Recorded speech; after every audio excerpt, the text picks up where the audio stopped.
Hello and welcome to English Communication A examination-based contact class. I'm your tutor, Elizabeth Chimwaza. Welcome to the certificate Policing Module 2 English Communication 1A. The module code is Polc, P-O-L-C, Eng1A in particular. I'm your tutor for Communication 1A, and I will mark your assignments as well as the examination for this subject. I wish you all to be hardworking, dedicated, and self-driven students in this course. This presentation will cover the examination questions. General guidelines on writing examination will be explained. Subject overview. Throughout your career, you will be required to describe events in English in your own words. People must have a clear purpose in learning English. They must know why they want to learn English. One may just want to act efficiently as a police officer, saving customers. Here too, you will need to know English to deal with your mode of valuable customers. English is one of the most widely spoken language around the world, as well as the most taught. Many people learn English as a foreign or as a second language. Many people learn English as a foreign or as a second language. Exit learning outcomes. This is what is expected of you when you are done with this module.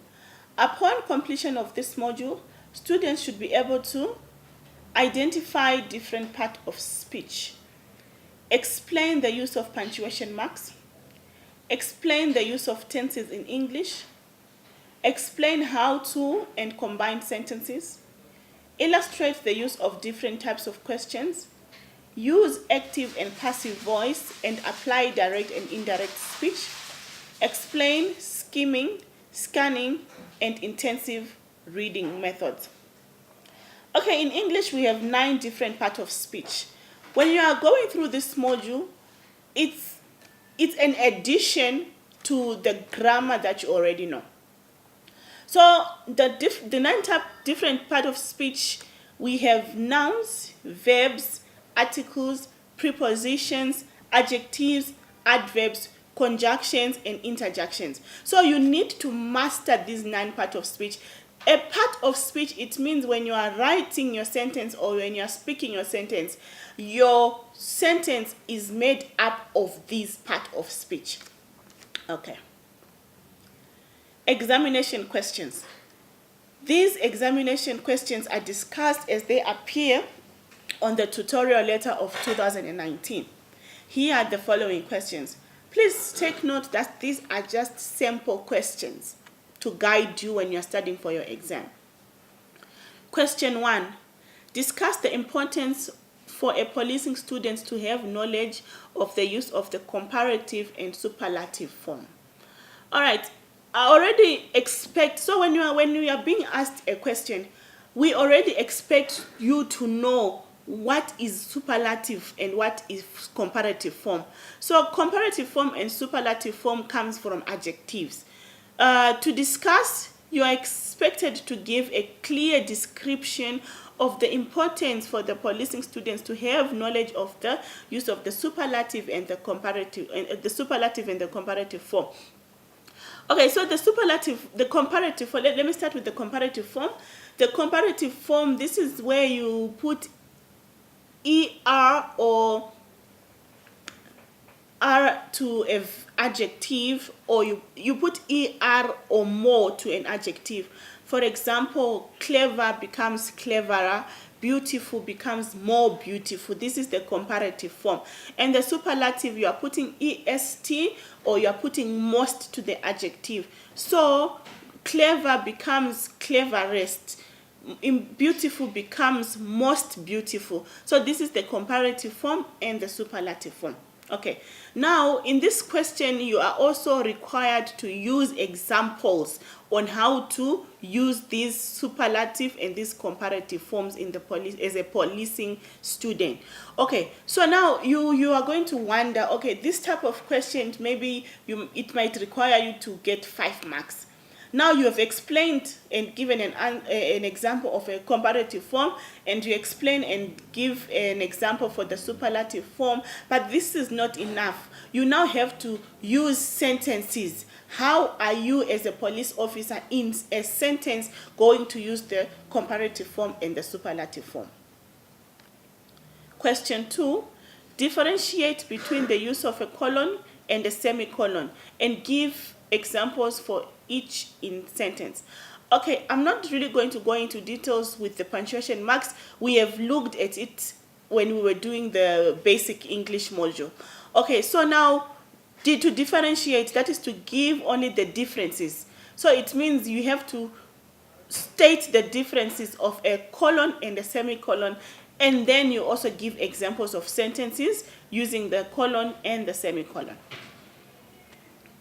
Question 3, give the significance of why and how sentences are joined together. Give examples of each. Explain the reasons for joining sentences. Why do we combine sentences together? And give examples on how we can join sentences in English. Like I said earlier on, we combine sentences. We can combine sentences using punctuation marks. We can combine sentences using prepositions. So I expect to see all these examples when you are writing. Question 4.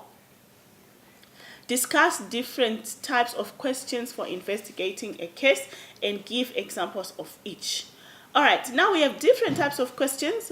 We have open questions, closed questions, tag questions, all those things. I'm sure by now you have gone through your module and then you know the different types of questions. Now, when you are discussing, you are giving detail to your answer. So you list the type of questions and then you give examples of each type of question. This is what I'm expecting from this question. 5, discuss skimming, scanning, and intensive reading methods. Okay, now here you just have to briefly define what is skimming, what is scanning, and what is intensive, and then you go into discussing it with examples. Question 6, complete the sentences using the words in bold. Now you're given a text. In this text, you are supposed to complete the table using the missing words. So you are choosing the words from the text that is given. Question 7, read the following text and underline the correct answer. You are required to read the text carefully and underline the correct answer. Please always follow instruction. If the instruction says underline the answer, you underline the answer. If the instruction is saying put a circle on the correct answer, you put a circle on the correct answer. Please pay attention to the spellings and also the grammar. Question 8.1. Rewrite and make corrections on the following sentences that are grammatically wrong. Please, I advise you once again, master your grammar. Otherwise, you are going to struggle when it comes to examination. There is no study guide that you are going to refer to when you are now in the examination. And that's why I advise you to always master your grammar. Okay, correct all the grammar and spelling mistakes and rewrite these sentences correctly. So in this particular question, you are required to rewrite. To rewrite is to copy it down correctly. Don't copy it down as it is, otherwise you are just wasting your time. You copy it down and then you correct it. 8.2, read the sentence and identify the adjective and the noun in this that has been described. So you are given a sentence. In this sentence, for example, I will give you a sentence, she is a beautiful girl. So what you basically need to do is you identify which one is the noun and you identify which one is the adjective. In this case, she is a beautiful girl. Girl is our noun and beautiful is our adjective. So you have to identify them. So here it all depends. You can underline the adjective, you can rewrite the adjective or the noun depending on what is the instruction. Identify and write down the adjective and noun in this sentence. Indicate whether the following statements are true or false. Read the statement carefully. True or false statements always require you to read the statement carefully, and then you indicate whether it is true or it is false. Question 9. This is the multiple choice section. you are going to get a multiple choice section. Now, a multiple choice section, you choose the correct answer from the choice provided. Choose the correct answer from the choice provided. There is no need for you to rewrite the question and then you write the answer. Choose. If it's a multiple choice section, it has A, B, C, or D. Now you just either circle on A or circle on B. Don't write the question. Don't write the answer. Circle on A or B. This section mainly focuses on grammar, part of speech, and punctuation marks. Question 10. Identify the following part of speech. I explained earlier that in English grammar we have 9 different parts of speech. Now in this particular question you are required to identify a noun, a verb in the present tense, a verb in the infinite or the simplest form, a plural verb, a pronoun, preposition, conjunction, definite article, and 2 different indefinite articles.